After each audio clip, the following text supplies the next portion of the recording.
ఇవి dummy bullets, వీళ్ళు dummy పోలీసులు. ఇంతటితో ఉద్యమం ఆపకపోతే పోలీసు వాళ్ళు డమ్మీగానే ఉంటారు, కానీ బుల్లెట్స్ మాత్రం ఒరిజినల్ అవుతాయి. ఇప్పటి నుంచి ఈ ఉద్యమం ఆపేయాలి. వినకుంటే ఈసారి నా మర్యాదని పీక్ స్టేజ్ లో చూస్తారు. లంచం ఉండలారా.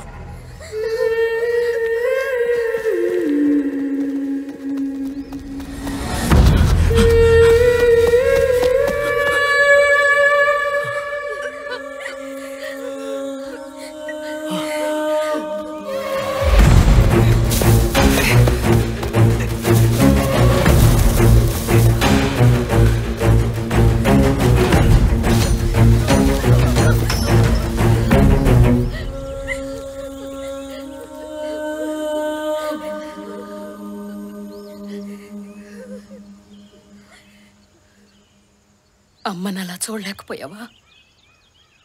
వాళ్ళు వివస్త్రని చేసింది నీ తల్లిని కాదు, మన రాజధానిని. అమ్మెప్పుడూ ఉన్నతంగా ఉండాలి. అలా ఉంచడం బిడ్డలుగా మన బాధ్యత. అమ్మ రుణం తీర్చుకునే అవకాశం వచ్చిన ప్రతిసారి బిడ్డలు ముందుండాలి. ఆ అమ్మ కోసం ఈ అమ్మ చెప్పేది విను. ఇక నుంచి నీ పిలుపైన అరుపైన అమ్మ అని కాదు, అమరావతి.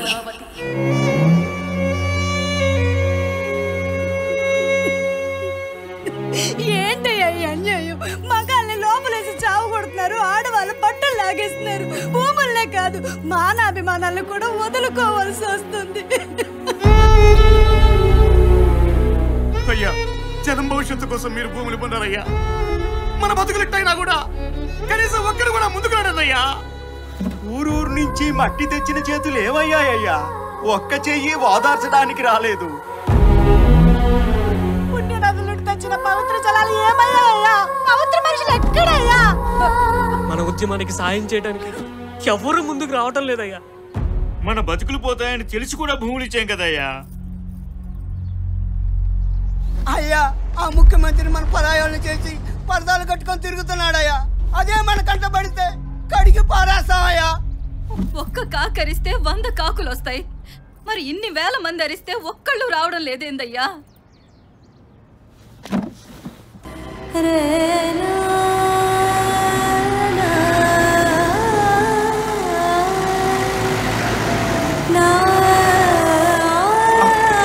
బాబు, బాబాయ్,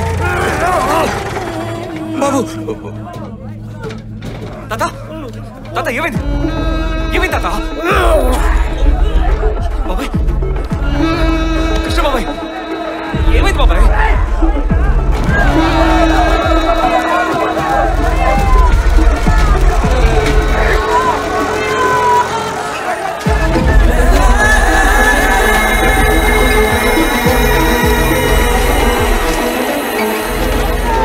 డాక్టర్, డాక్టర్!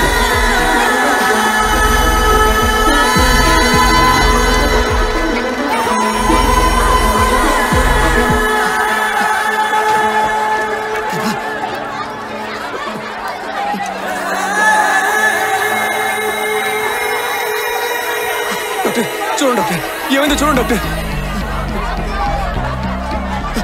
అన్నా, అన్నా, డాక్టర్ ప్లీజ్ కాపాడండి డాక్టర్, ఎవరికేం కాకూడదు, త్వరగా త్వరగా. బాబాయ్, బాబాయ్ మీకేం కాదు, భయపడకండి. డాక్టర్, డాక్టర్ రండి డాక్టర్, చూడండి. బాబాయ్ ఏం కాదు, బాబాయ్ నీకేం కాదు. మేము సేవ్ చేయడానికి మ్యాక్సిమం ట్రై చేసాం, బట్ వీఆర్ ఎక్స్ట్రీమ్లీ సారీ.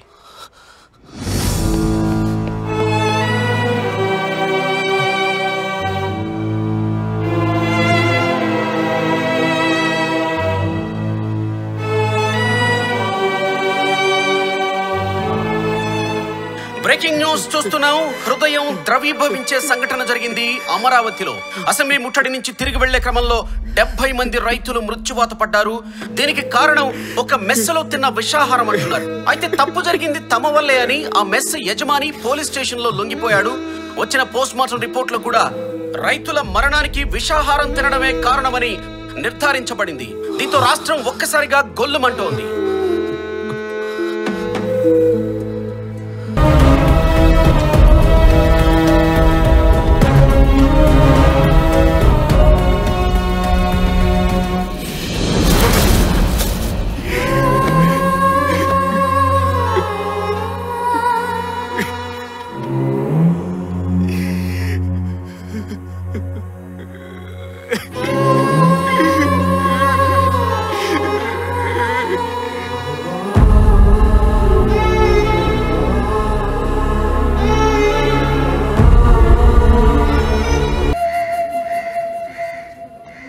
బాబాయ్ అలా ఖాళీగా కూర్చున్నా అండి, తొందరగా రెడీ చెయ్యి. రే అలా కూర్చున్నావేంట్రా, ముందల్లా బొక్కులు అంటించు. మిగతా పనులు కూడా చూడండి. ఒరేయ్ నువ్వేంట్రా మొద్దులో అలా నిల్చుని చూస్తున్నావేంటి? వెళ్ళ దండలట్టుకురా. అన్నా మంగళ వైద్యాలు మోగించండి అన్నా.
ఏంటబ్బాయి అలా చూస్తున్నావు? ఎవరు ఏడవట్లేదనా? ఎందుకు ఏడవాలి? వీళ్ళేం ఊరికే చనిపోలేదు, ఉద్యమం కోసం ప్రాణాలు వదిలారు, రాజధాని కోసం రాలిపోయారు. అందరి బతుకుల్లోనూ ఏదో ఒక రోజు రిటైర్మెంట్ ఉంటుందయ్యా. కానీ రైతులు కాళ్ళు కాటుకు చాచేదాకా ఏదో ఒక పని చేస్తూ రిటైర్మెంట్ తీసుకోరు కదయ్యా. వీళ్ళకి చావే రిటైర్మెంట్ అనుకుని ఫంక్షన్లా చేస్తున్నామయ్యా.